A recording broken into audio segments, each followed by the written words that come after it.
The very first thing our protagonist did after his rebirth was grow frantically beneath the walls of the common house. Like a ground squirrel, he succeeded in digging a tunnel 3 meters deep simply because, in his previous life, he had been far too reckless, and a demonic cultivator had broken into his home at night. He ended up being turned into a human bomb and reduced to ash, leaving nothing behind. To be honest, it was a terrible way to go. Since he has a second chance, he prefers to keep a low profile his entire life rather than be noticed. So, he hasn't just covered the tunnel with a hidden pit, but he has also installed various displacement traps. If any reckless soul ever dares to set foot in his house, he will neutralize them without mercy and turn them into excellent fertilizer for his flowers. Deep in the mine, the sparks fly like falling stars. The air is heavy with the scent of rotting cream and damp earth. We see Sam gripping his iron and gold pickaxe with everything he has. His aching arms tremble, though he tries his best to keep them under control. With his legs braced, he swings his arms and brings the pickaxe down with all his might against the hard stone. A powerful vibration travels up the wooden handle, making his palms swell and throb.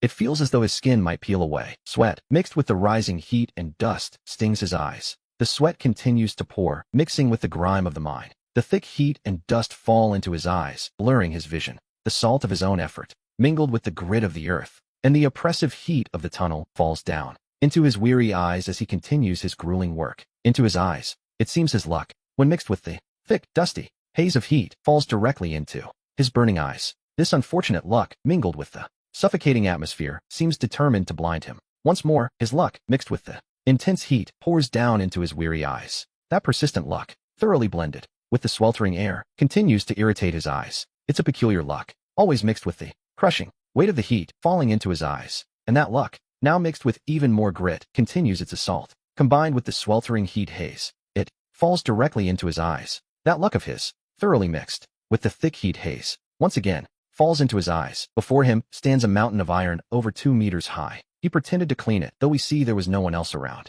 The registrar had already retreated to his booth for a cup of tea. He struck it with a firm blow. His right hand gripped a piece of rough black iron slag the size of a human head. Deep down, his spirit roared with a quiet intensity. He activates the extraction panel. A blue screen flickers to life instantly. Used iron slag detected. The extractable attribute is hardness. Without a moment's hesitation, Shane confirmed the extraction. A powerful suction force surged from the center of his palm. In an instant, the iron slag began to lose its structural hardness. It disintegrated right in his hand, turning into a fine gray powder that scattered across the dusty floor. The panel flashed. Extraction complete. Hardness increased by 1. We can see Shane's excitement. As his energy begins to rise, he moves both hands over the pile of iron slag. The panel notifications began scrolling past at a dizzying, breakneck speed. Before his eyes, the piles of slag were visibly shrinking into nothingness. In less than 15 minutes, a massive portion of the heap had turned to dust. His hardness attribute climbed steadily until it finally hit 100 points. He came to a halt, unable to fully explain the sensation he felt.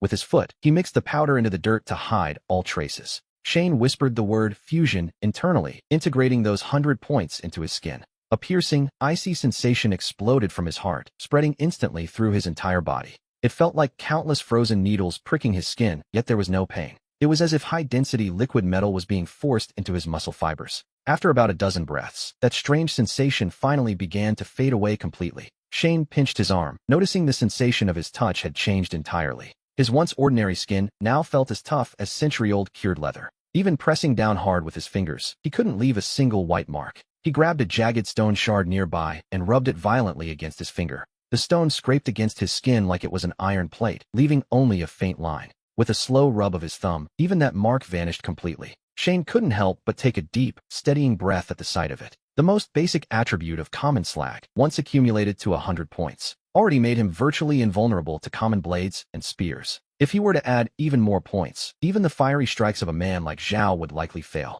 In fact, if Zhao were to strike him now, his own weapon would probably be the thing that shattered. Shane suppressed his growing excitement and carefully cleaned the area to hide his tracks. He adjusted his clothes and headed quickly toward the kitchen, acting as if nothing had happened. With this newfound durability acting as a literal safety net for his very life, he finally felt he had a small measure of security to survive in this harsh world of cultivation. The next morning, the copper bell rang out once again, summoning all the laborers to their feet. The fourth mining zone, a place of grim reputation, looked even worse than he remembered. The red walls seemed to crumble at a touch, and the ground beneath them was nothing but bone and dust. Shane took his heavy iron pickaxe and swung it violently against the red rock face before him. Based on the sensations he felt, his eyes suddenly lit up with a quiet realization. The recoil force that had rattled his bones just yesterday was now being transmitted to his hands, but it felt as though it were being absorbed by invisible armor. There was no pain at all. The tension in his arms had vanished, which, naturally, made his strikes feel even more powerful. The pickaxe swung with ease, effectively doubling his efficiency in a matter of moments. The man found himself filled with a new energy, and he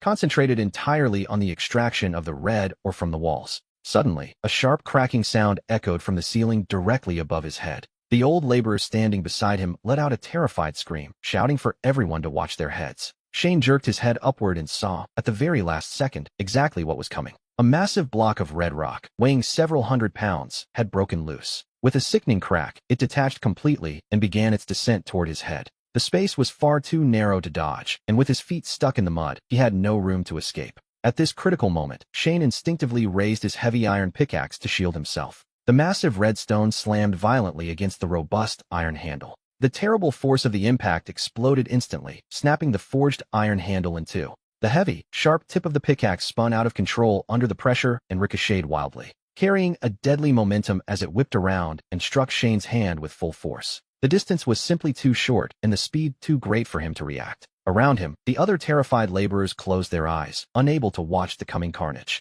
But a second later, the spray of blood they all expected failed to appear. The sharp tip of the heavy pickaxe had indeed slammed directly into Shane's hand. Yet no blood flowed. Instead, a clear, metallic clanging sound echoed through the mine. As the impact groaned through the air, a thick cloud of dust billowed outward. The old laborer nearby fell back in shock, trembling as he struggled to regain his senses. Shane, taking advantage of the obscuring dust cloud, quickly pulled his hand back. He hurriedly wiped his fingers, checking for the damage he was sure must be there. There was no serious injury, not even a single scratch, despite the violence of the blow. It felt as though he had been struck by nothing more than a soft wooden stick. Deep down, he was stunned by this newfound power, but he quickly masked his expression.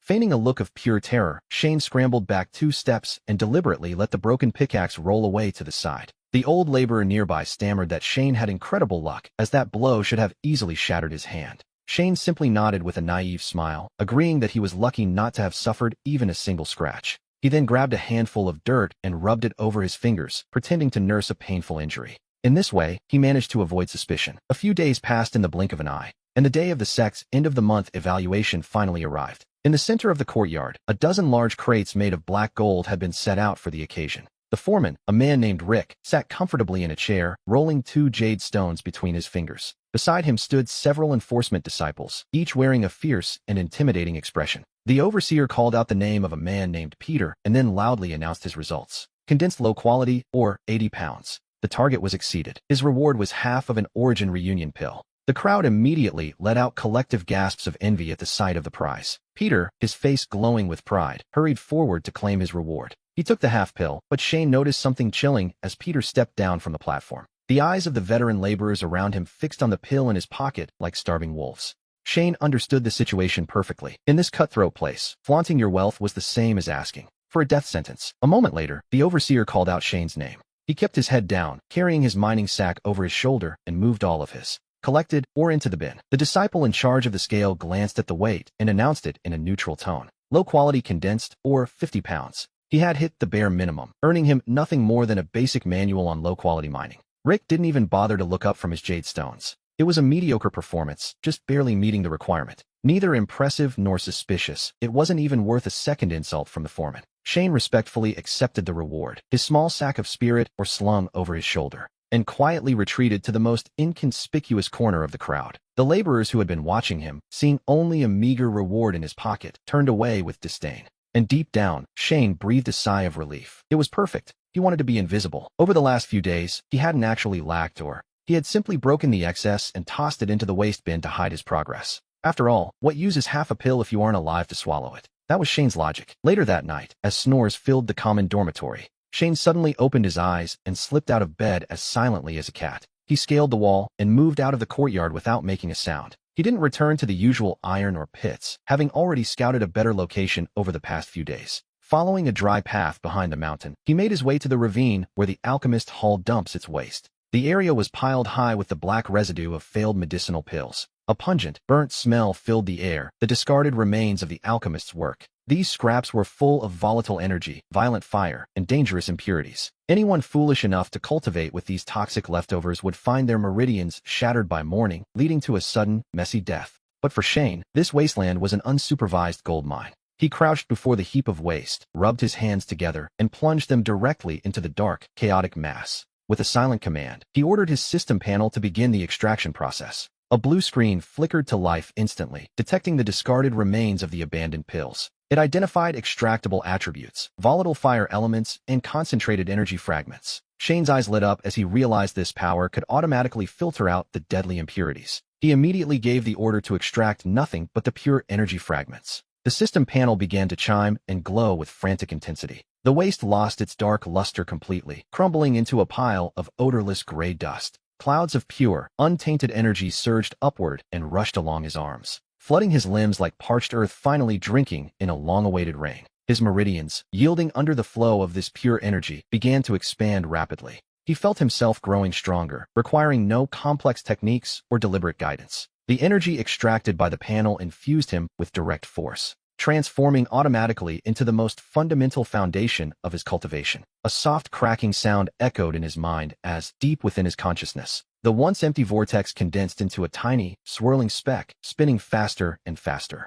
After absorbing every last drop of that energy, Shane's cultivation silently crossed the threshold into the second stage of spiritual energy. But he immediately used the system panel to mask his external aura, hiding his newfound strength. The following morning, the very first thing Shane did upon opening his eyes was call up the panel to lock his external aura exactly at the first stage of spiritual energy. For extra security, he made his aura appear voluntarily unstable, giving the distinct impression that he was severely malnourished and physically weak. He looked like a pauper on the verge of death. He quickly washed his face and pushed open the wooden door. In the main hall where the laborers gathered, the morning excitement was reaching its peak. Many workers who had received their monthly wages the previous morning were huddled together. Ken, standing in the center of the group, suddenly let out a triumphant shout. A flame the size of a small bean flickered to life at the tip of his finger. It was barely a spark, really. He proudly announced it was the fireball technique, which he had just traded for that morning with an official from the outer sect. The laborers around him showered him with empty flattery, claiming that since he possessed a magic technique, he would surely be promoted to the outer sect during next month's evaluation.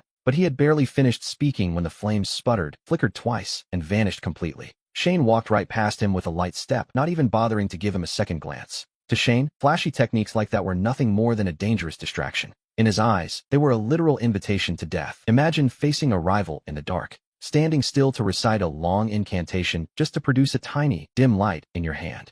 It was like sticking a sign on your forehead screaming, "Come kill me," complete with a built-in light effect. He truly believed she was afraid he wouldn't find her. In this world of cultivation where the strong devour the weak, people vanish every single day in numbers far greater than stray dogs on the street. And Shane had long ago carved the concept of discretion into his very bones. He avoided anything flashy. The more he went unnoticed, the better his chances of survival. The more he appeared like a transparent ghost, the longer he would live. To be honest, it was a solid plan. He set off, making his way toward the most remote, abandoned library on Raven's Peak. The place was usually deserted. Not even a phantom would bother haunting such a lonely spot. The jade tablets and ancient books on the shelves were buried under a heavy, suffocating layer of dust. The old man responsible for the entrance was slumped deep into his rocking chair, snoring loudly enough to make the walls tremble. Shane slipped inside without making a single sound. After searching through a pile of literal junk used to prop up a wobbly table, he unearthed an old book that looked as if it might fall to pieces at any moment. He wiped away the thick dust. On the cover, written in a crooked hand,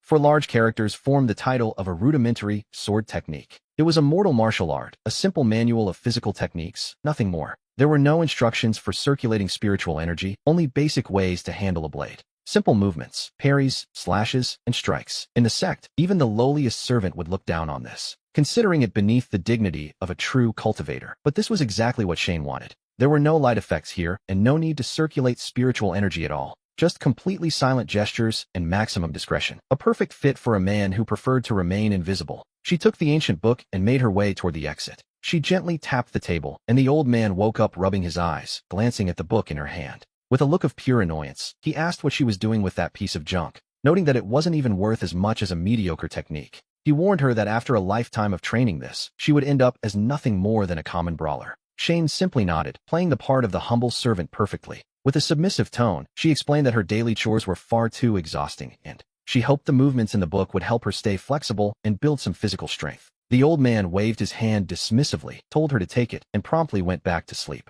And so, Shane slipped the manual of rudimentary swordplay into her bag. She headed toward the stone quarry located at the edge of Raven's Peak. Our protagonist's task for the day was to mine 500 pounds of black ice. This ice was as hard as raw iron. Ordinary servants, after a single day of swinging an axe, would find their palms raw and bleeding. But Shane didn't seem worried at all. On that first day, she felt the familiar weight of the hard labor already causing sweat to bead on her skin. She chose a worn-out axe from the pile, one that was chipped and battered from years of use. Taking a deep breath, she mentally reviewed the first technique from the manual. Slowly shifting her stance, the power began to flow upward from her core. The force surged through her back and into her arms, then vanished instantly into the old axe. With a sharp crack, the rusted axe struck exactly along the veins of the black ice. The hard ice split clean in two, the cut perfectly smooth and precise. The moment the ice shattered, her status panel flickered briefly into view. We see her mastery level of the rudimentary sword forms beginning to rise steadily. Shane opened her eyes, realizing her intuition had been exactly right. She worked through her task with the focus of someone far more experienced. Simply breaking the ice wasn't enough. With every swing, she adjusted her breathing, her angle, and her strength. Not a single ounce of force was wasted. Throughout the morning, after 300 precise strikes, her understanding of the movement soared. Any ordinary person swinging an axe hundreds of times would have ruined their arms. But Shane, protected by her endurance attribute, felt no fatigue at all. On the contrary, her muscles were adapting better and better to this technique of extreme effort. When Kyle passed by the ice reserve, he spotted Shane still hard at work. Gripping her axe, he chuckled to himself, thinking that no amount of ice breaking would ever help her reach the heavens, and she should focus on spiritual energy instead. Shane paused, letting go of her stance, and responded with a perfectly naive expression. She claimed she was naturally untalented and just wanted to finish her quota to keep her rations. Kyle scoffed, deciding she wasn't worth helping, and walked away with a roll of his eyes. Shane watched him go, likely relieved to be left to her own devices. She turned back, gripped the axe once more, and continued her rhythmic labor. And right then, the mastery level on her panel took another significant leap forward. On Sunday, Shane arrived at the abandoned mine to begin his work. He lifted the heavy pickaxe, staring intently at the rough mine wall as his spirit shifted instantly toward the forms of the rudimentary sword techniques. Another manual technique involved gripping the handle with both hands and driving it hard into the ice. His entire body acted like a drawn bow released in a single strike as the tip of the pickaxe became one with his intent. He focused violently on the rock, sending stone shards flying everywhere. His mastery level continued to rise. Next came the carving, sweeping, and pushing movements. Shane broke down every mining gesture, translating it into a specific sword technique. In the deep shadows of the mine, he struck piece after piece to refine his craft. While others relied on brute strength, he worked with extreme precision to survive without attracting any unwanted attention. He deliberately slowed his extraction rhythm, landing every strike with exactness on the mining debris that held no spiritual stones. By the end of the morning, the overseer passed by with barely a glance.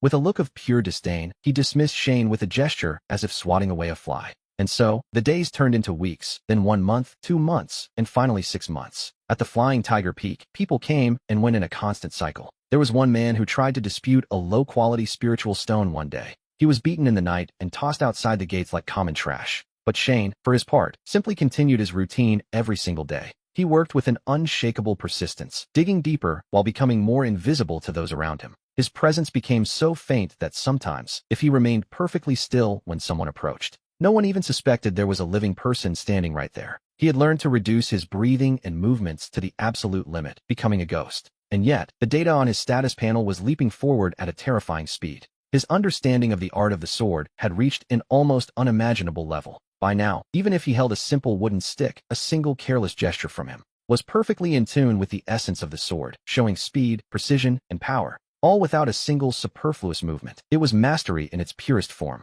One deep night, 6 months later, inside his dark wooden cabin, we find Shane, standing before 3 wooden planks. In his hand, he held a discarded iron sword he'd found in the mine earlier that day. The blade was chipped in 7 or 8 places. The wooden hilt was half broken. His face showed no expression, his eyes as still as dead water. Slowly, he raised the rusted sword and made a gentle gesture through the air. No wind, no whistling. That silent strike was enough to give one goosebumps. It seemed to literally unravel the air itself. In an utterly ordinary way, the wooden plank suddenly exploded with a brilliant pink light, and the characters on his panel flickered violently. He had mastered the first level of the sword. On the fixed day for monthly rations, we see a familiar scene at the start of the month. A long line stretched out in front of the overseer's office as the workers waited for their due. A mere half-kilo of low-quality spiritual rice per month wasn't just vital for survival. It was also that faint glimmer of hope they all held to improve their cultivation. And so, Shane blended into the line, his hands folded and his posture as still as a wooden statue. The overseer, a man named Jack, sat leaning back with a spiritual stone dancing between his fingers. A worker named Zeke stepped forward for his rice, but his face fell when he saw it wasn't even a full kilo. He tried to argue that the rule was a kilo per month, but Jack only laughed calmly at the complaint. Suddenly, Jack stood and delivered a violent kick to Zeke's chest, sending him flying back 20 feet. Zeke, doubled over in pain, could only watch as the overseer stepped toward the spilled grains. Jack ground his heel into the dirt, crushing the few scraps of food that remained. He told the crowd that whatever he decided to give them was a gift, nothing more. Apparently, the mine's production hadn't reached the required quota the previous month. His superiors had cut his own bonus, and he certainly wasn't going to make up the difference. He wasn't about to pay out of his own pocket, so it was half a kilo, take it or leave it. If they didn't like it, they could leave. The other workers were so terrified they barely dared to breathe. Jack had recently reached the 4th stage of energy cultivation, making him a formidable force. If he decided to strike a common laborer, he could practically bury them with a single blow. Shane stepped forward at a steady pace, a polite, almost practiced smile appearing on his face. However, Jack raised a hand to stop his subordinate from serving Shane his portion of rice. He smirked, mentioning he'd heard rumors that Shane hadn't been working very hard lately. It seemed that with every mining report, Shane was barely scraping by with a passing grade. The overseer asked him directly if he was hiding his production somewhere in the tunnels. It was a blatant accusation of theft, and the other workers cast him looks of genuine pity. Shane simply smiled. He reminded the overseer that his physical condition was poor, and reaching the quota required every ounce of his strength. He didn't just refuse his meager portion of rice, he went a step further. He pulled out the half-kilo of rice he had managed to save from the previous month and held the bag out. With a respectful bow, he placed it directly into Jack's hand. He told the overseer that he looked busy and exhausted from his heavy responsibilities. Shane claimed he had no appetite this month and insisted Jack take the rice to make himself some porridge. Jack froze for a moment, weighing the bag in his hand, before bursting into a thunderous laugh. He remarked that Shane certainly knew how to show proper respect to his superiors. Shane quickly agreed, bowing repeatedly as he excused himself to return to work. He clasped his hands and hurried away, but as he left the overseer's office, a fellow laborer who lived nearby caught up to him and pulled him aside. The man asked if Shane had lost his mind, giving away every bit of rice he had saved.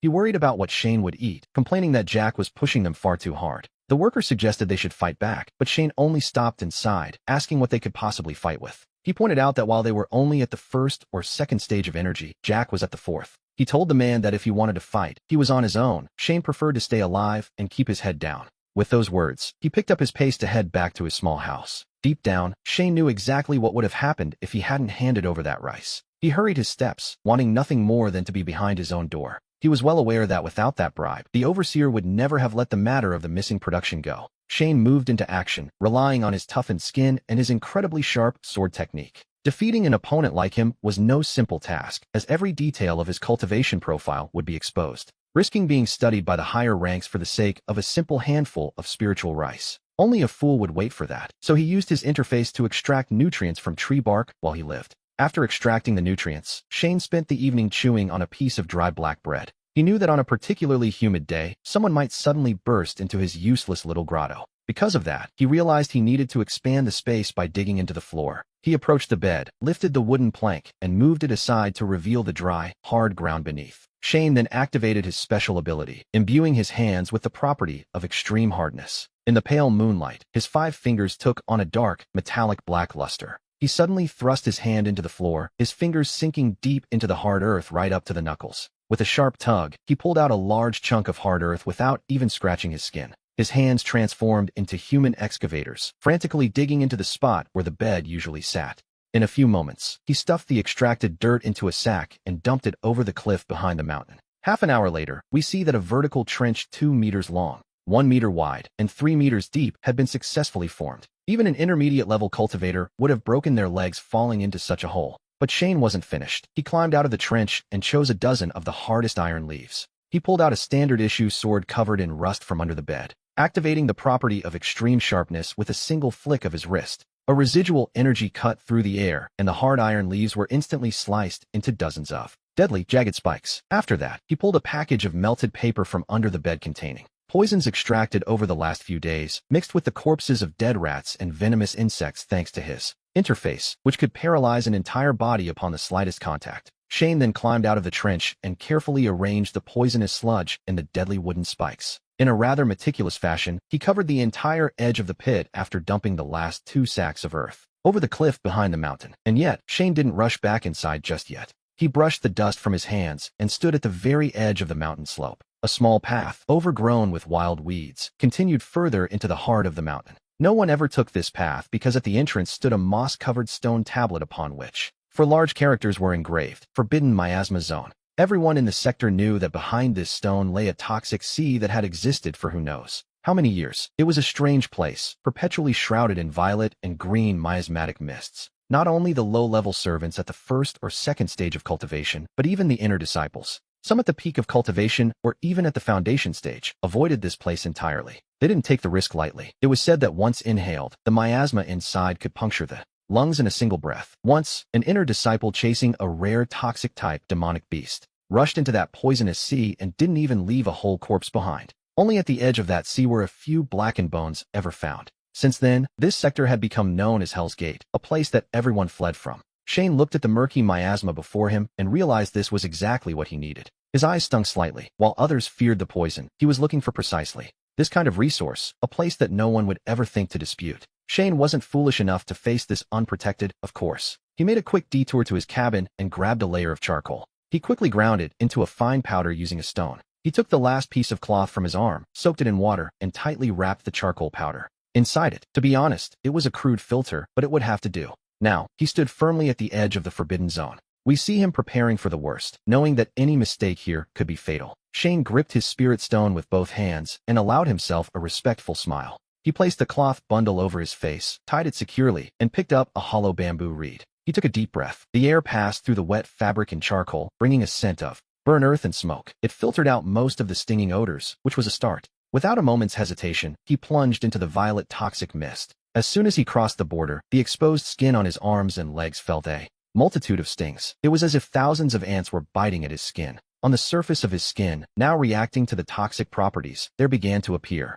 strange bruises. The toxic gas was desperately trying to find a way inside him. Instead of being afraid, Shane felt something quite different. He was actually happy. He immediately gave his spirit the command to begin the extraction process. The interface emitted a cold, glacial white light as it detected the various low-level miasmas swirling around him. The extraction was a success, granting him a newfound resistance to the toxic environment. Shane moved forward like a tireless vacuum, frantically absorbing every toxin in the surrounding air. An hour later, he had completed a full circuit around the periphery of the toxic sea. By now, the stinging sensation on his skin had completely vanished. The toxic mists of the outer edge now hit him like a light breeze, leaving no mark behind. On his interface, his resistance attribute had already climbed to an impressive 1,500 points. The poisonous gases of the periphery had been thoroughly penetrated and neutralized. They had been almost entirely absorbed, and he noticed his attribute points were now increasing far too slowly. Shane turned his gaze toward the deeper, more dangerous heart of the mist. He continued onward, acting as a tireless collector of the world's filth.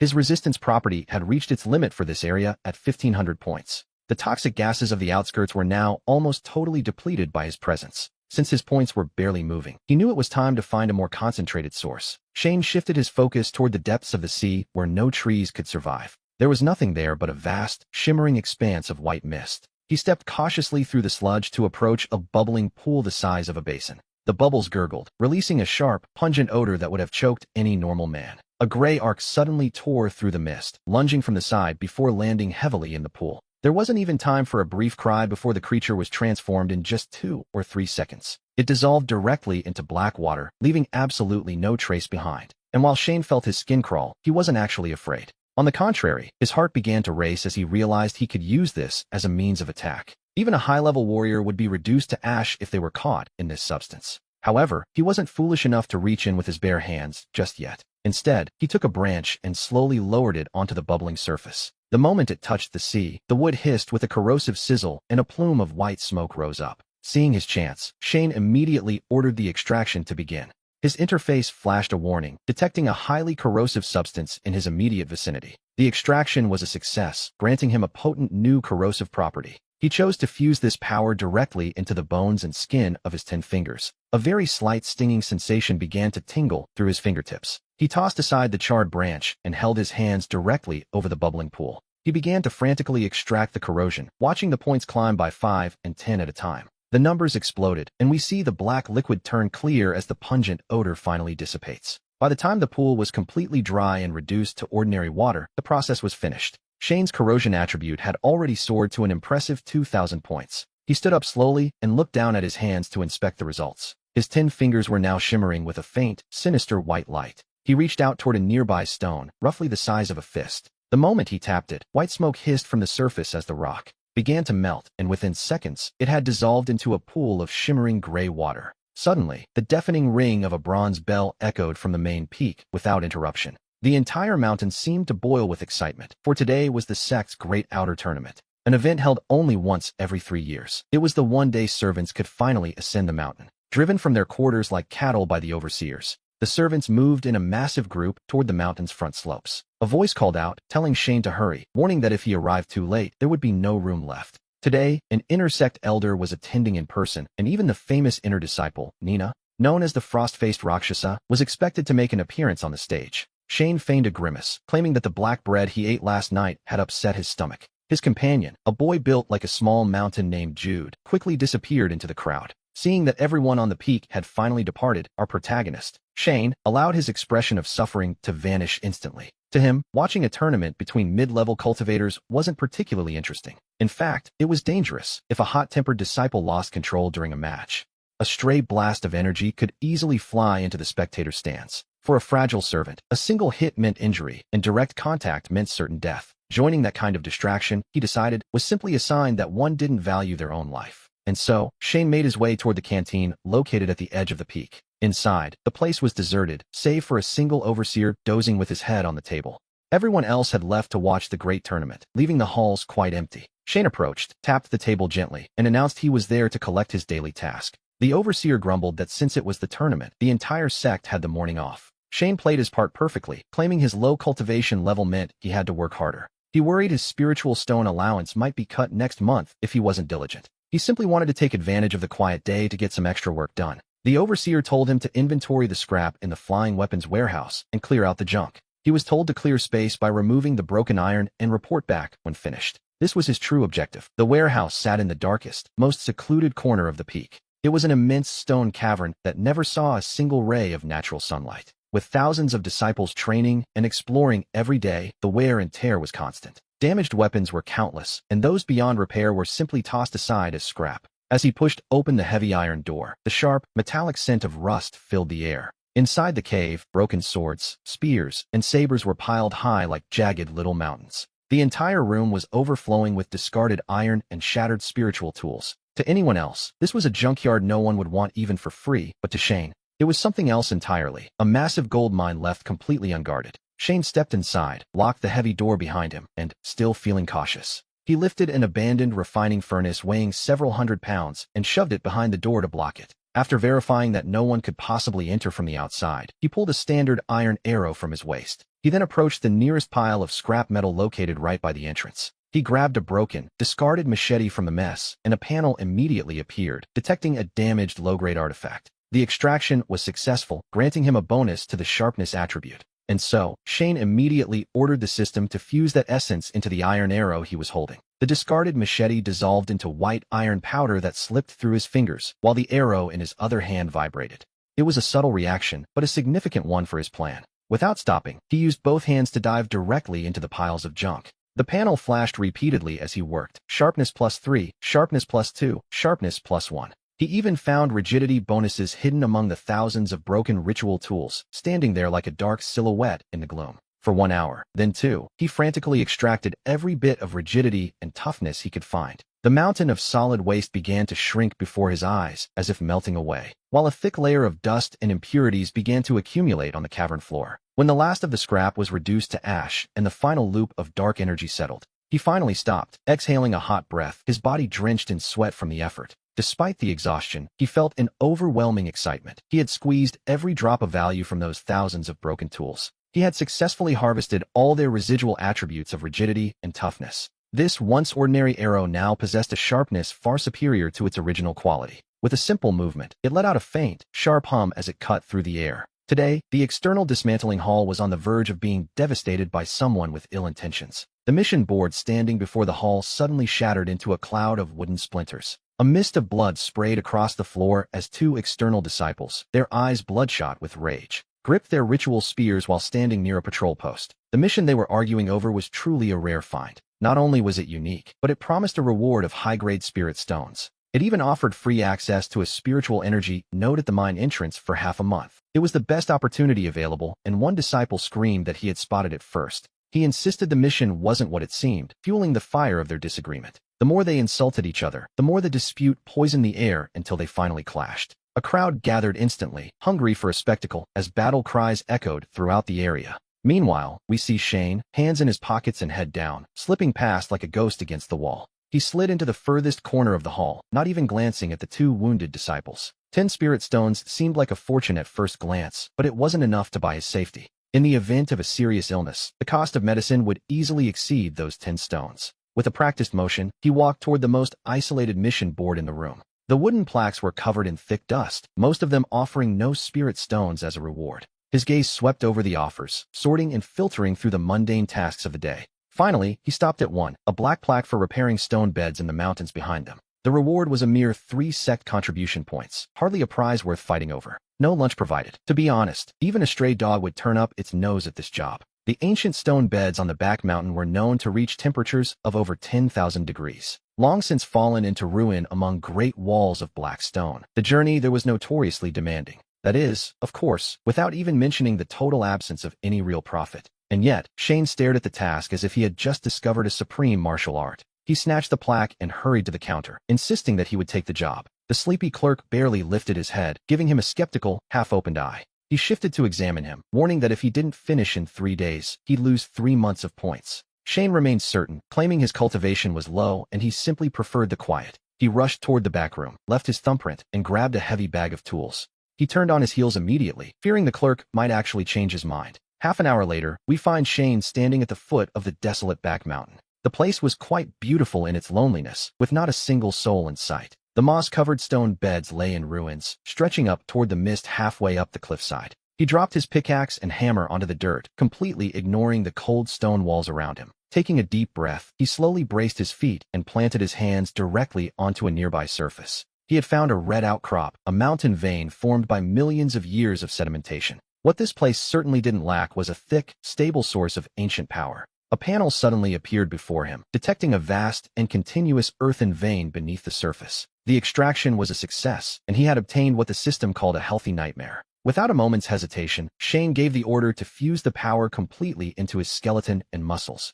Instantly, he felt his legs grow heavy, as if they had been weighted down by dozens of leaden books. And yet, upon lifting his leg, he noticed his body remained light and his movements were entirely free. This newfound density was internalized, meaning it didn't hinder his speed in the slightest. Instead, it anchored him like an ancient tree, rooted into the rock and as stable as a mountain. Shane set to work immediately, using one hand to lift the black stones that weighed several 100 pounds, tossing them aside as easily as if they were soft tofu. With the other hand, he maintained constant contact with the ground and the surrounding walls. The extraction process was now in full swing, granting him 5, 10, then 20 points at a time. Notifications began to flood his panel at a dizzying speed, which was quite a sight to behold. Massive blocks of black stone that would normally require 5 men to lift together were nothing to him.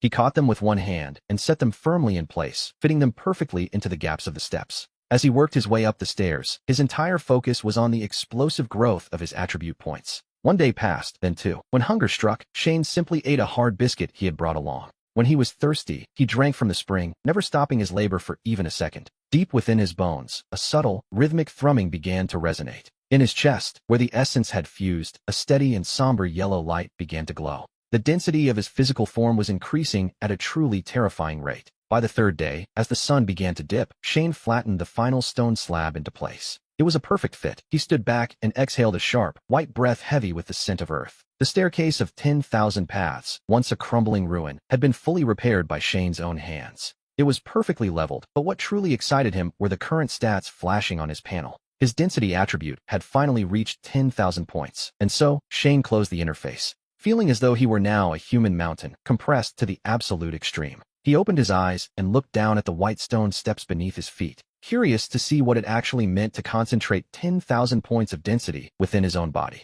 He attempted a small jump, and the ground of the entire mountain behind him emitted a low, heavy groan. The birds in the surrounding forest took flight in a sudden, panicked flutter of wings. Shane quickly withdrew his strength, tucking those 10,000 points of density deep into his core. Knowing that such power might attract unwanted attention from masters, he picked up his broom as if nothing had happened. He acted perfectly casual, making sure he looked like any other ordinary worker. He headed toward another isolated trail on the back mountain, the path of the spirit eagles, to begin his daily sweeping. The noise from the stair repairs had been a bit loud, so he decided to focus on menial work to lower any tension. It was a sensible plan, really, to blend back into the background. He hadn't been sweeping for even half an hour when, suddenly, the woods bordering the path let out a ragged, gasping breath. Then came the sound of snapping plants. Shane's senses were instantly on high alert. A man covered in blood collapsed onto the white stone wall that Shane had just finished cleaning. As a long trail of red stained the ground, Shane watched him intently. The man wore distinctive, moon-white clothing, the unmistakable uniform of the inner disciples. But those clothes were now reduced to rags, torn by a deep, jagged wound across his chest.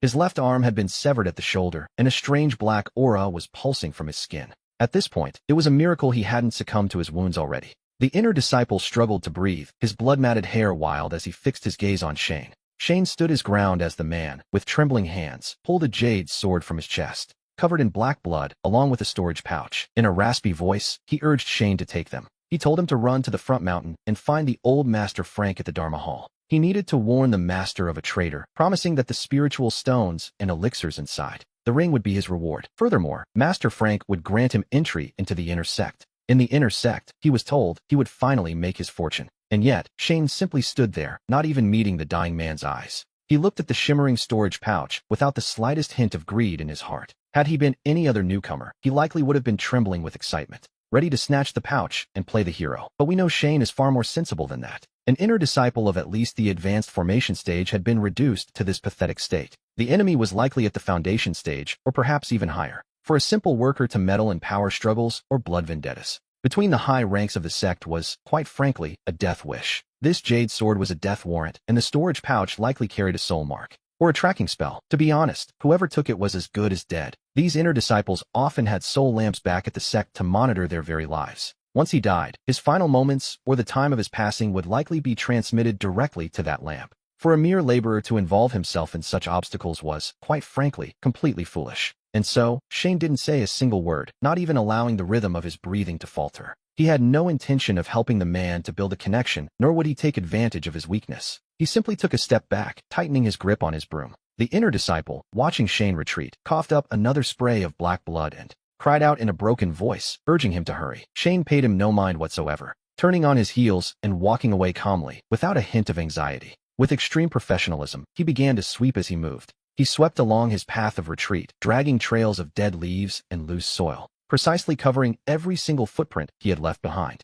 The sound of the broom brushing the ground seemed to drift through the shadows of the forest. The desperate inner disciple began to hurl insults at him. His voice grew hoarse with rage, but Shane simply turned a deaf ear to the man's cries. He could insult him all he wanted. After all, words wouldn't cost Shane a single piece of flesh. He focused entirely on retreating toward a thick patch of nearby tall grass. He quickly smoothed over his tracks, even using his broom to reposition a broken twig. He left not a single abnormal mark behind. After backing away about 10 meters, Shane ducked down and slipped directly into a thicket of waist-high weeds. He released a fraction of his 10,000 density points, compressing his heartbeat and slowing his circulation. Crouched low against the damp earth, he concentrated his aura until it was as cold and silent as a stone. We see that barely 10 breaths after Shane had hidden himself away, 3 silhouettes dressed in black dropped from the sky like phantoms, landing right next to the inner disciple. An intense, murderous aura instantly enveloped the area, and the air temperature seemed to drop several degrees. The 3 newcomers rushed about, looking everywhere without detecting a single trace of Shane,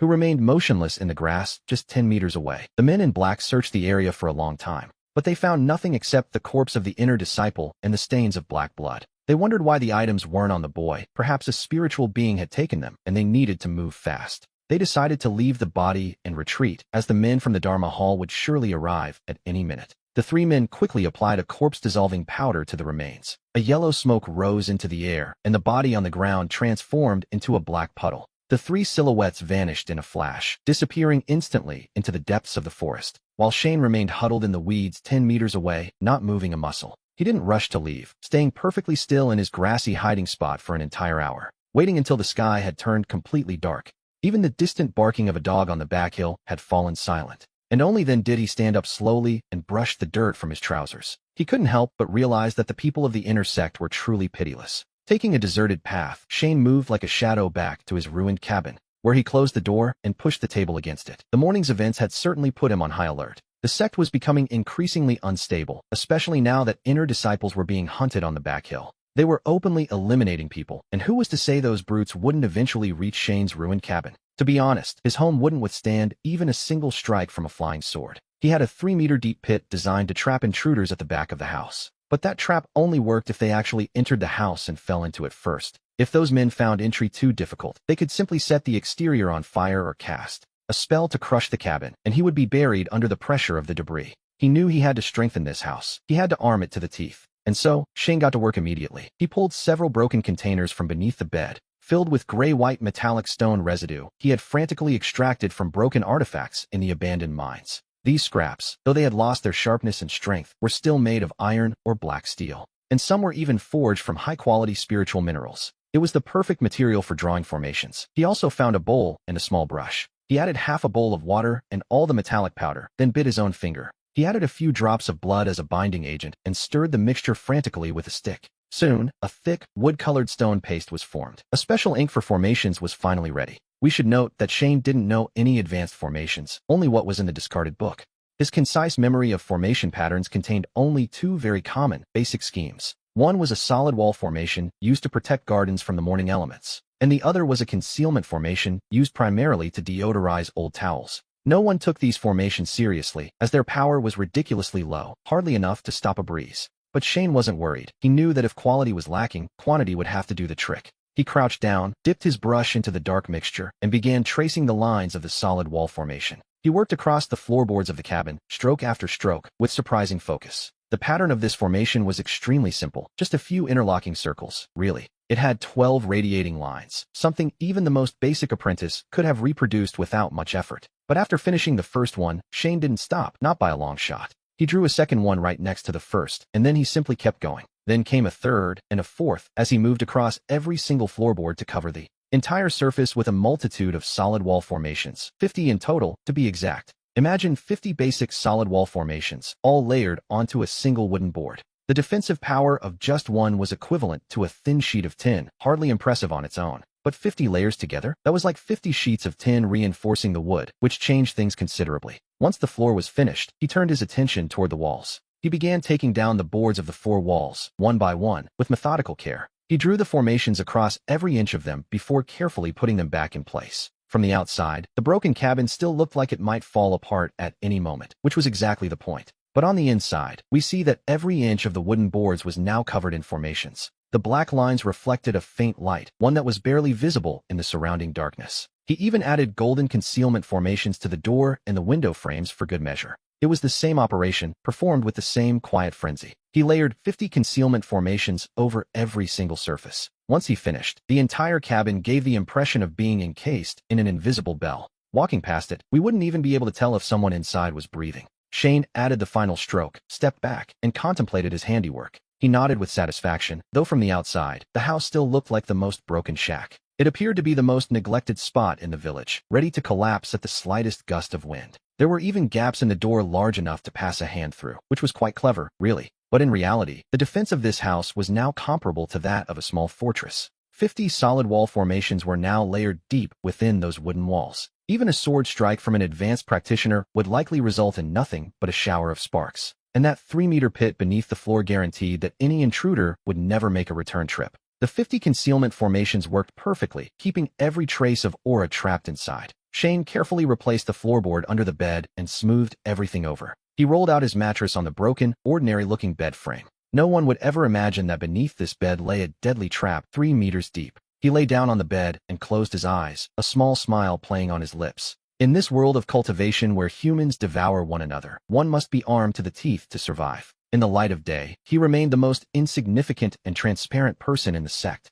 But in the shadows, his small cabin had been transformed into a meat grinder for those who enter and never leave. As long as she remained discreet and hidden, the property panel would continue to accumulate data for her. The day would come when her attributes reached a level where even a golden core master couldn't touch her. That would be the moment to reveal her true self, but until then, she would remain the most docile student. She was content being seen as the most useless and misguided disciple in all of chiefing. No one would draw her out of the shadows, and certainly no one would make her take unnecessary risks. She was built for this life, and so, Sarah slept deeply, protected by multiple layers of obstruction and aura-concealing formations. Moonlight filtered through the cracks in the door, illuminating her peaceful face. The night on the peak was, as always, perfectly silent. No one knew that in this dilapidated wooden shack, a monster was quietly growing stronger. No one suspected that this frail servant, who spent her days bowing and chopping wood, had already gathered enough terrifying power to dismantle the top experts of the breathing phase. And this was only the beginning. The obstruction formations began to merge with the aura-concealing ones. Great formations were built from smaller ones, all intricately linked together in a complex web. An hour passed, and the formations on the wooden planks had been stacked 10 layers deep. The scent of damp wood in the cabin had vanished, along with the sound of her own heavy breathing. Unless someone stood right against the door, they would hear absolutely nothing from the outside. But for her, it still wasn't enough. Sarah held her bowl and continued to dip her brush into the ink to draw. 20 layers, 30 layers, 40 layers. Sweat dripped from her chin and her hand trembled with fatigue, yet she refused to stop. Yet, despite the exhaustion, her gaze grew more and more intense. Her special energies, drawn in by the sheer force of the formations, seeped deep into every single grain of the wood. Every fiber of the structure underwent a strange, almost alien mutation. When dawn finally broke, she was finishing the very last stroke. No fewer than 50 layers of obstruction and concealment formations were now intertwined, locking this tiny, 10-square-meter wooden shack away from the rest of the world. Sarah finally dropped her brush, lifted her head, and looked around. From the outside, the cabin still looked like a ruin ready to collapse. On the planks themselves, not a single trace of the formations could be seen. The concealment formation perfectly masked every ripple of spiritual energy. Which was the point, really? Sarah stood up, approached the wall facing the door, and took a deep breath. She instantly activated the thickness attributes in her legs and the hardness in her hands. This monster of a girl had fused 10,000 points of thickness and over 1,000,000 points of hardness. With that kind of power, even the massive white stone walls behind the mountain could have been reduced to mere dust. She twisted her waist sharply, her right fist slicing through the air with a faint whistle. It slammed violently against the wall. From the outside, the cabin seemed to shudder. But under her full power strike, not even a single splinter of wood fell from the planks. Sarah gently massaged her right knuckles, which were feeling just a little bit stiff. She was clearly satisfied to see the wooden wall holding firm, where not even a speck of paint had chipped away. With 50 layers of formations stacked together, the actual durability of this dilapidated shack was now likely 3 points higher than a defensive artifact belonging to an elder of the inner sex. She had a plan, of course, but her heart was still far from being at peace. As sturdy as the cabin had become, she couldn't simply stay inside every day without going out to work. If she were to be caught outside in a high-level combat encounter between powerful cultivators, a single stray blast of sword energy would be an absolute disaster. Her body, though solid, would suffer just as much as anyone else's. She needed a way to survive, preferably something she could carry with her at all times. Sarah patted the silver pouch tucked against her chest. All these years, she had been saving every penny. By living a very frugal life, she had managed to amass about a dozen small spiritual stones. With that kind of money, at the sex office of 100 treasures, it would be impossible to buy even the hilt of the lowest quality sword. She would have to try her luck in the stalls of the outer markets instead. The Skybear Sect Market was located in a great canyon at the junction of the front and rear mountains. We see the crowds swarming into the lively market, where the streets were lined with impressive boutiques. Standing before the doors, beautiful female disciples were busy beckoning customers to come inside. Sarah didn't even look at the storefronts. She walked straight through the main street and headed for the back alley. The area for old curiosities, the deepest, dirtiest, and most chaotic part of the entire market.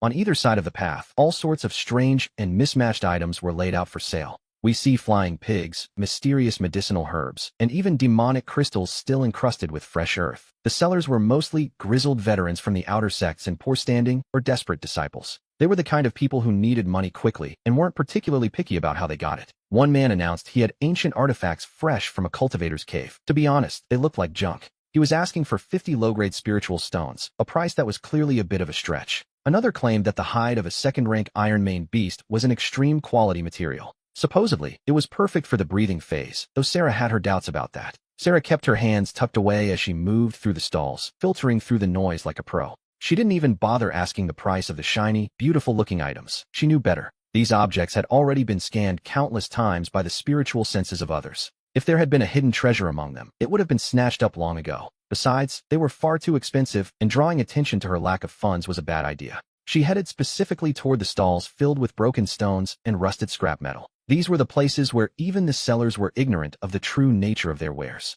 After wandering for about half an hour, Sarah stopped in front of a worn-out straw mat. The seller was an old outer sect disciple, as thin as a ghost, who seemed barely present. He was dozing off against the wall. On his mat lay a few iron scraps and some failed talismans. It was mostly worthless trash, but Sarah knelt down and began casually sifting through the metal plates. With a practiced air of indifference, her gaze fell on a black piece of metal used to hold down a corner. The object was the size of a fist, a dull black color, with a surface that was rough and cracked. It didn't give off even the slightest flicker of spiritual energy. It looked like nothing more than discarded slag from a refining furnace, but as she drew closer, the attribute extraction panel deep within her spirit began to react in a very strange way, indicating that this scrap contained something that actually piqued the panel's interest. Sarah picked up a nearby iron plate and held it up in her hand. She pursed her lips as if weighing the cost and asked for the price. The thin seller glanced at her and lazily asked for five spiritual stones. Sarah immediately tossed the iron plate back onto the straw mat, making it quite clear that she found the price far too expensive.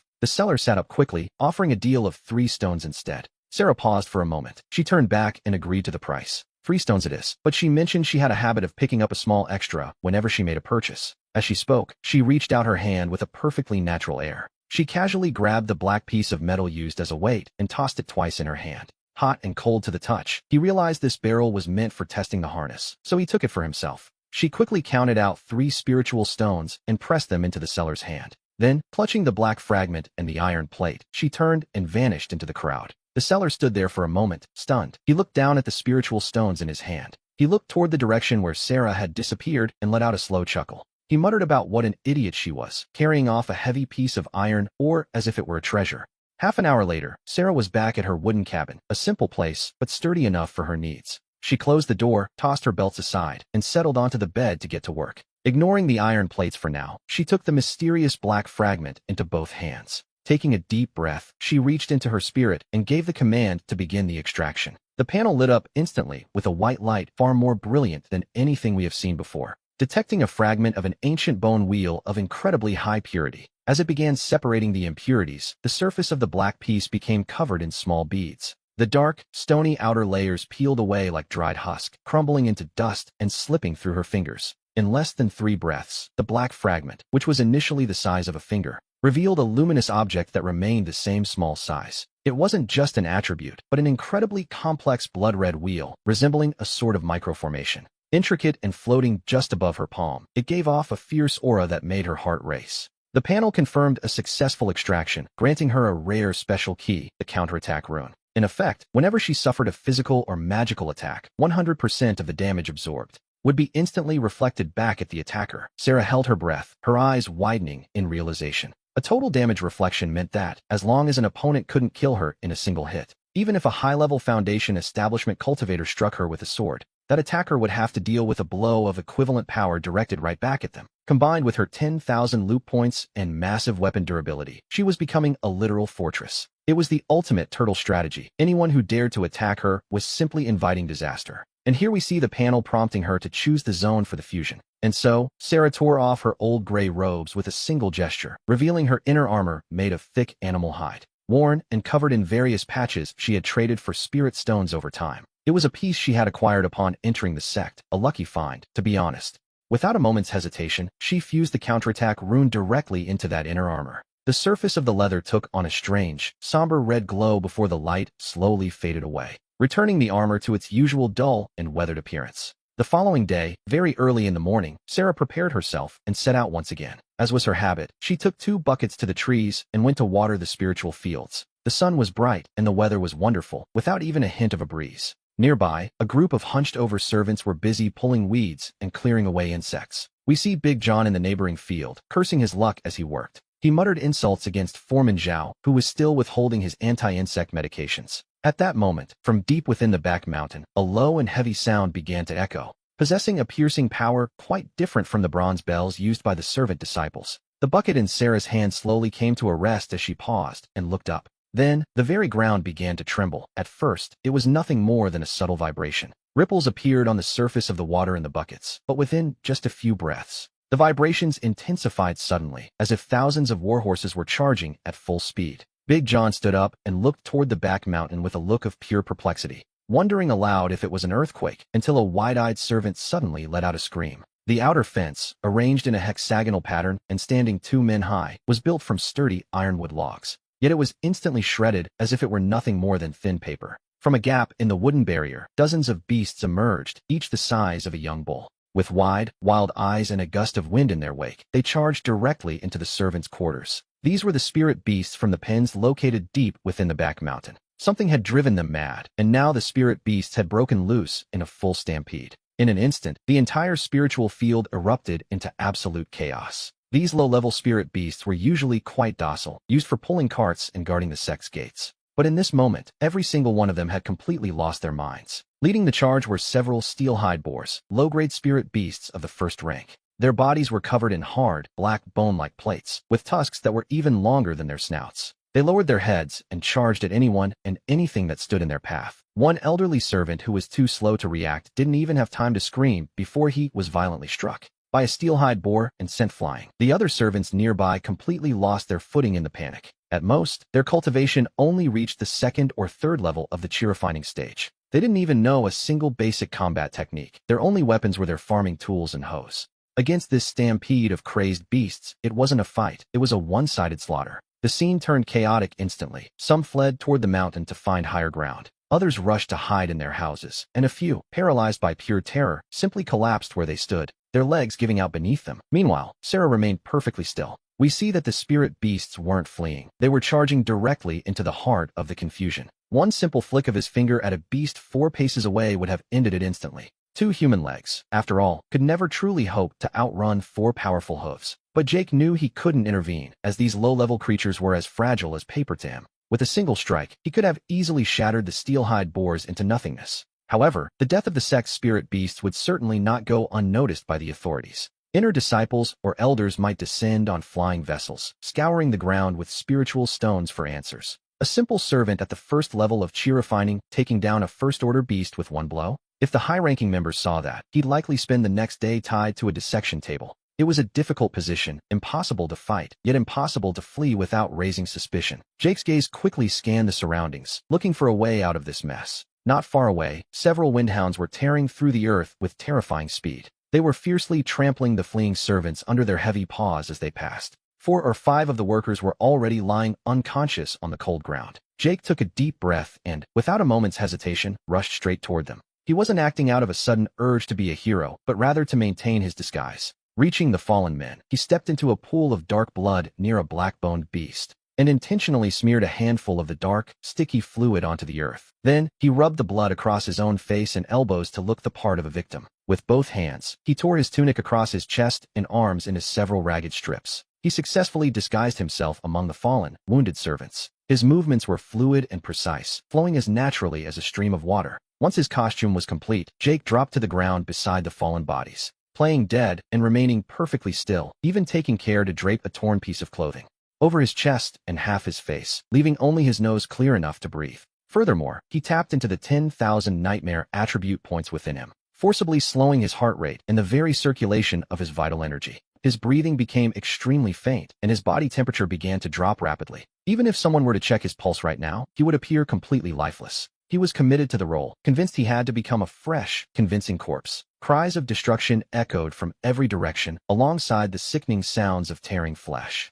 The mine had transformed into a massive, chaotic battlefield. The scent of blood further excited the frenzied beasts as they tore through wooden huts, shacks, and spiritual fields alike, while Jake simply closed his eyes. His spirit remained calm, without the slightest hint of hesitation or fear. If he could survive this wave, the disciplinary patrols and intersect experts would eventually arrive, and these low-level beasts would be immediately suppressed by their superior power. All he had to do was stay quiet and keep playing the part of a dead man. Suddenly, a heavy, hot breath echoed right next to Jake's ears. Heavy footsteps thudded against the earth as a massive beast began choosing its next meal. The creature approached the area where Jake lay, sniffing him slowly from head to toe. A low, nauseating sound filled the air, and a foul stench hit his nose. It was an armored hound, a mid-tier first-order beast far larger than any common dog. Its fur bristled like shards of cold steel, shimmering with a dangerous edge. This beast possessed not only incredible strength, but also a hide that was thick and resilient. In its current frenzy, even a seasoned cultivator would hesitate to face it head-on. Jake remained as still as a stone, without even a quiver of his lips. The hound let out a deep growl and raised a paw as heavy as a fallen log. Covered in jagged spines and filth, the beast brought it down with violent force. The blow carried at least 1,000 pounds of pressure. Against any normal person, it would have shattered their spine and crushed their internal organs instantly. But the moment the paw struck Jake's chest, the crude armor beneath his clothes reacted. Suddenly, and without warning, a blood-red light flickered from a hidden, discreet rune. A notification appeared, external physical attack detected. Counter-protection rune activated, reflecting 100% of the force, combined with the 10,000 nightmare points and his massive durability stats.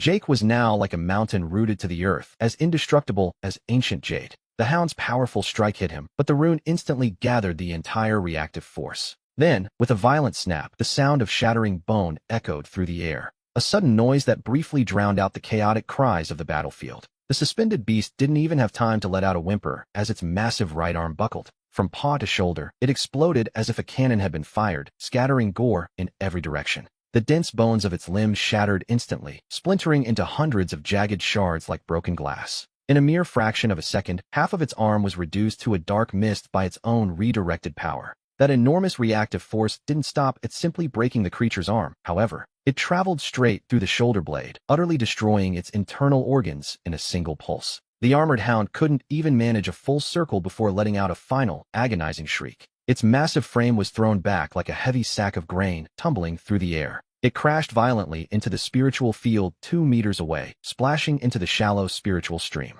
The beast convulsed and thrashed frantically into shallow water, its life force fading fast. Its remaining left paw clawed desperately at the mud while its mouth suddenly leaked a dark, thick fluid. It struggled for less than 10 breaths before it stopped moving entirely, dead on the spot. And all this time, tucked away among the fallen bodies, we see that Jake hasn't moved a muscle. To be honest, he didn't even twitch his lips as the chaos unfolded around him. When that heavy paw had come crashing down earlier, he felt only a slight pressure against his chest. The blow hadn't even managed to bruise his skin, let alone break it. It was the vicious beast itself that had effectively eliminated itself from the equation. Jake continued to play dead, waiting for the sect's disciplinary team to arrive and clear the battlefield. The dead hound lying just 2 meters away now provided him with the perfect additional cover. The other demonic beasts nearby, having heard the terrifying death rattle of their companion, felt an instinctive fear, carefully avoiding the area where Jake was lying. They moved on instead, chasing after the servants who were still running in every direction. A short while later, from high above, a series of sharp, piercing cries echoed through the air. A formation of flying swords streaked across the sky like meteors, heading straight for the ground. They cut through the air with a cold, burning aura that signaled certain death for the beasts. Leading them was an overseer from the disciplinary court, dressed in black robes embroidered with silver. He released the crushing pressure of his Foundation establishment stage without a moment's hesitation. This immense power forced the frenzied demonic beasts to collapse and whimper in submission. His voice boomed like thunder, ordering his men to kill every last one of them. Behind him, a disciplined line of disciples followed his command perfectly. They formed a sword array, their blades transforming into shadows that filled the sky. One by one, the massive heads of the demonic beasts began to fall to the earth. These creatures, which had been living nightmares for the servants, were now utterly helpless. In less time than it takes to finish a cup of tea, the battle was effectively over. A dozen beasts lay dead, and the overseer calmly ordered his team to begin the cleanup. He instructed them to gather the carcasses and send the demonic bones to the sect's treasury. They were told to clear the area and tend to any survivors they might find. The disciples moved quickly to collect the valuable remains and clear the blood-soaked fields. With his orders given, the overseer rose on his flying sword to inspect the other sectors. The remaining disciples sheathed their weapons and landed in the spiritual fields with looks of disgust. As they worked among the bones and debris, a tall disciple remarked that these servants were truly useless. A few low-rank beasts had killed so many people, he noted, while they cleared the wreckage blocking the path. The two men moved forward with steady steps and soon arrived near the pile of corpses where Jake lay. The senior disciple stopped suddenly, pointing at the carcass of the bear sprawled on the ground, and called to his companion to take a look. They approached the massive remains, observing how the right side of the body had exploded. They looked at each other in silence, unable to understand how the creature could have killed itself in such a way. The senior disciple then used the hilt of his sword to poke at the remains. He stared at the pile of broken, dehydrated bones and wondered aloud if it wasn't a bit strange. It seemed the bear had been far too frenzied, to the point of causing its own spiritual bone to explode. Its entire right arm and half of its ribs had been reduced to useless, shattered fragments. The other disciple stayed at a distance, holding his nose and commenting on what a pitiful and unstable death it was. He argued that it didn't matter how it died, as a frenzied demonic beast is simply easier to process. He urged his partner to hurry up with the search and collect any materials that might still be useful. The two of them quickly set to work with their skinning knives, showing no hesitation at all. They extracted the intact fur and the demonic bone from the fallen bear with practiced efficiency. The second disciple also took the left paw, which had somehow remained completely undamaged. He stuffed it into his storage bag, already planning to prepare it with alcohol once summer arrived. Just as they were preparing to leap onto their flying swords to depart, an extremely fragile voice suddenly rose from the middle of the pile of corpses. At that exact moment, Jake opened his eyes, his gaze appearing completely empty and hollow. His entire body was trembling violently, shaking like a sieve in the wind. He scrambled backward on all fours, screaming in absolute terror, begging them not to eat him. The senior disciple snapped at him to shut up, pointing out that the beasts were all dead. He told Jake he was lucky to have been buried under the corpses, as it was the only reason he survived. He ordered him to go to the quartermaster's lab for medicine, and with that, the two disciples didn't spare him another glance. They rose into the sky on beams of light from their flying swords. And so, Jake stood there in the rain, watching the lights of the swords fade into the distance. The expression of pure terror on his face vanished almost instantly. He calmly wiped the blood and grime from his face, his composure returning. He dusted off his legs and stood up. This demonic beast frenzy had lasted a full half-hour. Before it finally died down, the area had suffered massive losses, with broken corpses scattered everywhere. The cleanup alone took an entire day, which was a grim task for everyone involved. The following day, the face of Quartermaster Ryan was darker than if he had lost his own father. In the zone under his responsibility, dozens of servants were dead, and the majority of the spiritual fields had been completely ruined. His superiors would certainly hold him to account with the utmost severity. To appease the survivors, the elders of the outer sect authorized a compensation payment for the first time. And there was Jake, standing in line to receive his money, having returned safe and sound. He walked with a vacant stare, occasionally muttering to himself about big bears and little bears. When his turn finally arrived, the steward distributing the money paused and looked up at the register. The steward looked up, saw Jake's pitiful appearance, and registered him as a survivor from the disaster zone of the spiritual fields, clearly suffering from extreme shock. He handed over 10 low-grade spirit stones, 2 jars of blood-stanching pills, and granted him 3 days of rest. Jake, as he sat there, tightly clutched the pouch in his palm, thanked him 1,000 times, and quickly retreated. To be honest, 10 low-grade spirit stones were a true fortune for a mere laborer. Usually, after working like a dog for an entire month, they would only earn a few cups of basic spiritual rice. And our friend Jake didn't waste a single second. After receiving the money, he left the forced labor grounds immediately and rushed toward the sect's marketplace. By now, he possessed a set of truly monstrous attributes. However, his physical foundation remained that of a fragile cultivator at the very first stage. If he didn't find a way to fully integrate these attributes into his body, down to the very marrow of his bones, he would be in trouble. One day, facing a true expert, a single mistake might leave his exterior untouched, while his internal organs were shattered by the backlash. He needed a large-scale physical recovery and strengthening. Upon reaching the market, Jake headed straight for a shop selling low-level body-refining materials. He proudly placed his 10 low-grade spirit stones on the counter and asked for 5 bones from the most violent flame tiger essence. He also requested stone-breaking herbs and fresh bone-strengthening herbs, all at their peak maturity. The manager, seeing this young man in a tattered laborer's uniform, stood there momentarily stunned.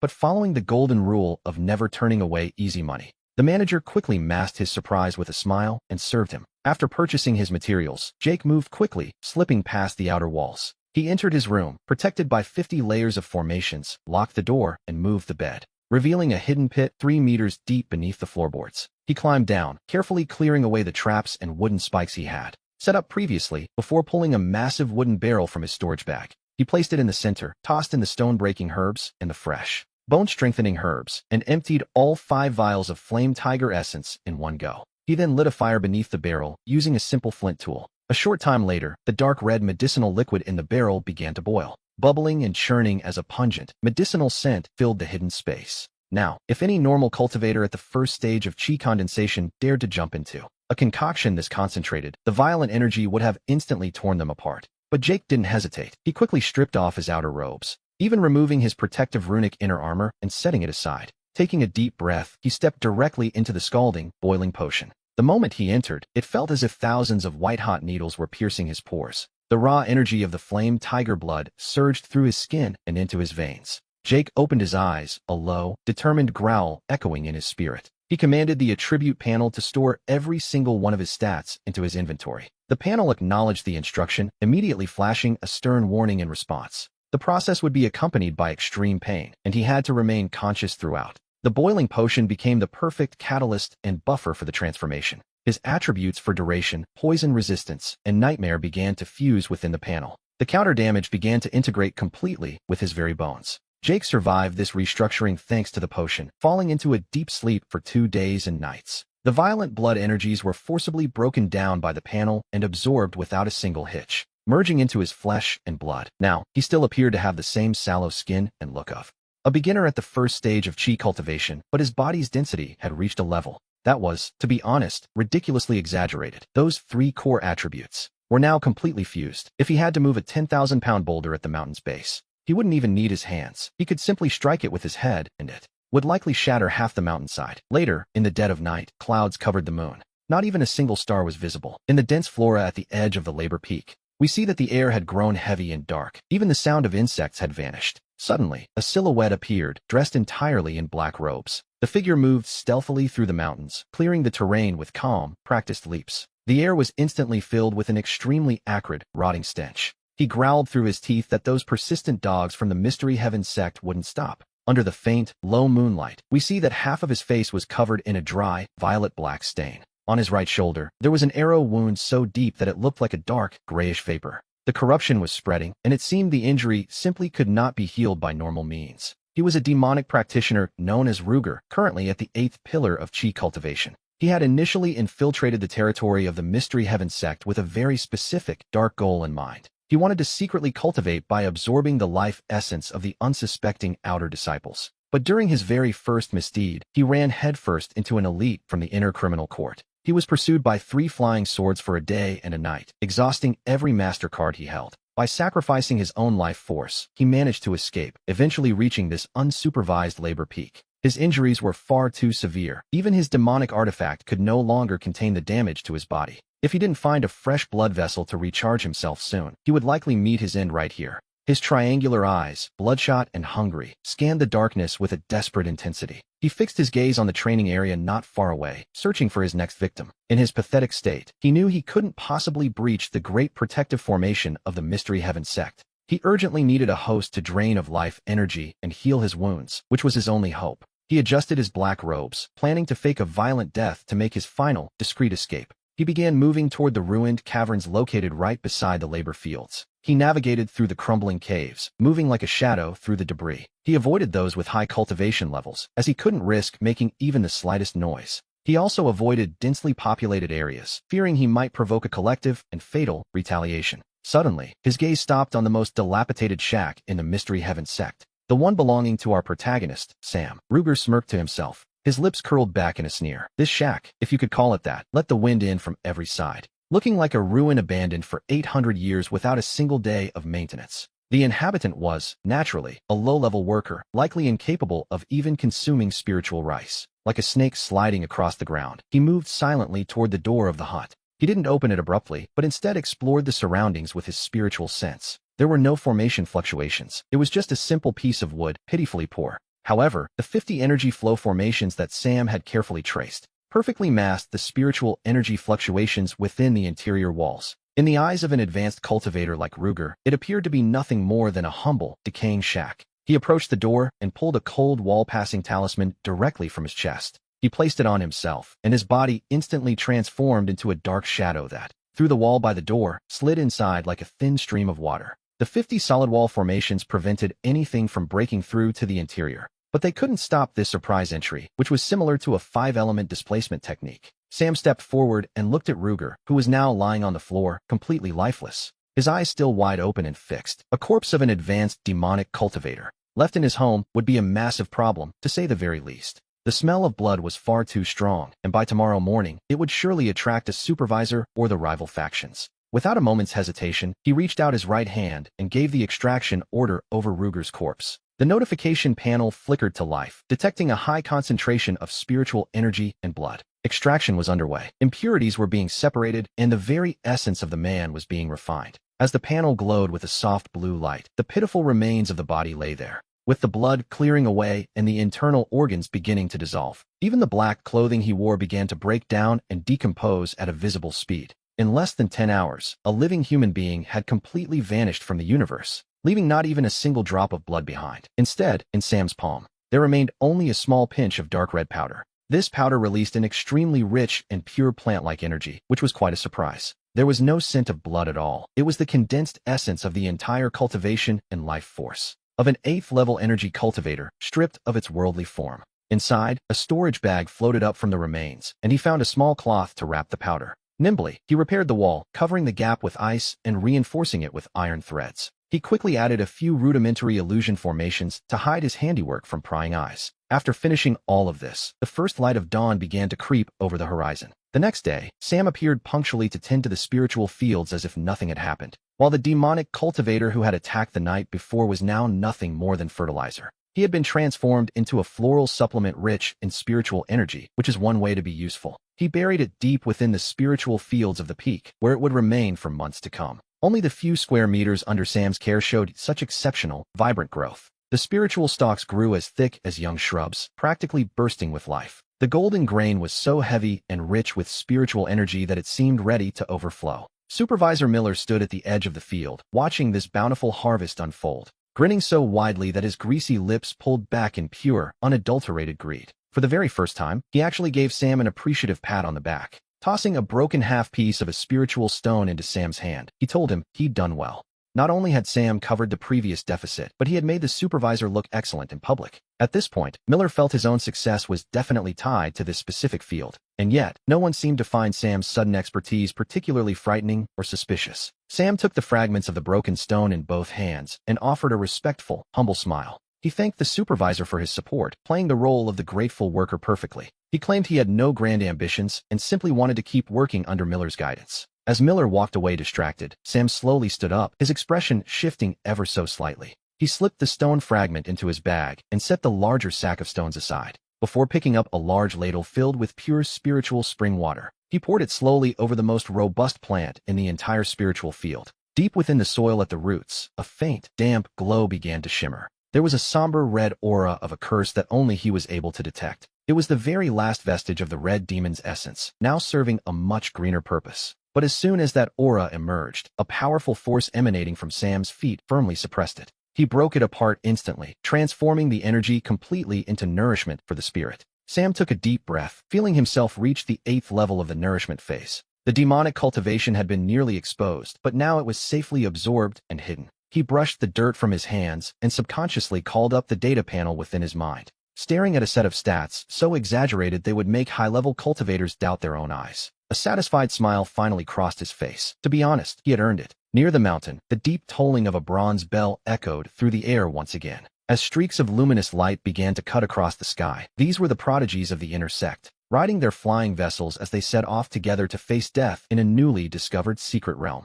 Sam looked up, watching the cold glint of their swords shimmering against the clouds, and he watched them go without feeling even the slightest hint of envy. Let them fight and risk their lives if they wish. He had a different path in mind. He would simply take his sack and scavenge the edges of the battlefield to extract what he needed. The world of cultivation is far too deep, and the winds and waves are often far too strong. So Sam stayed right where he was, in his drafty little shack that let the wind in from every side. He would tend the fields, till the soil, and grow wealthy in silence until he became truly invincible. Sam turned away, humming a quiet tune as he headed toward the 7th row of the field. He reached his cabin, where 50 bundles of wild vegetables hung drying against the wall. As the sun rose, it projected his figure into a very long, solitary shadow across the ground. His shadow stretched across the most remote path of the bitter garment floor, reaching into the corners. And naturally, not a single soul took notice of this seemingly insignificant servant. A barely perceptible smile touched Sam's lips, for no one knew that here, on this desolate and lowest level of the sect, a monster was silently growing stronger and had already taken shape. And so, our story truly begins.